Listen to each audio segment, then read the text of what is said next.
Eurokrem 1970. Prva tegla stiže u prodavnice. Na izgled jednostavna, dve boje, dva ukusa, jedna tegla.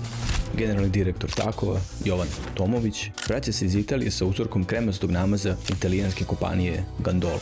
1969. godine potpisan je ugovor između Gandole i PIK Takovo. Kupljena je oprema, licence i tehnologija za proizvodnju. Tako postaje nosilac prava na korištenje znaka Eurokrem. Vrlo brzo zainteresovao je domaće tržište. Postaje recept za osmeh svakog domaćinstva. Vremenom će doći do promjene u recepturi kako bi odgovorio na zahtjeve modernog tržišta. Ali o tome u nekoj drugoj priči.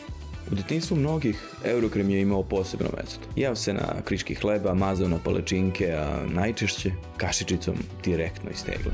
Do 1982. Takovo proizvodi preko 13.000 tona Eurokrema godišnje. Non stop, 3 smene, a popularnost je neprestano rasla. Nacija je tražila još. Eurokrem se izvozio širom sveta, Amerika, Kanada, Australija, ali za sve nas ovde najveći put koji je prešao nije preko okeana, nego kroz naše uspomene.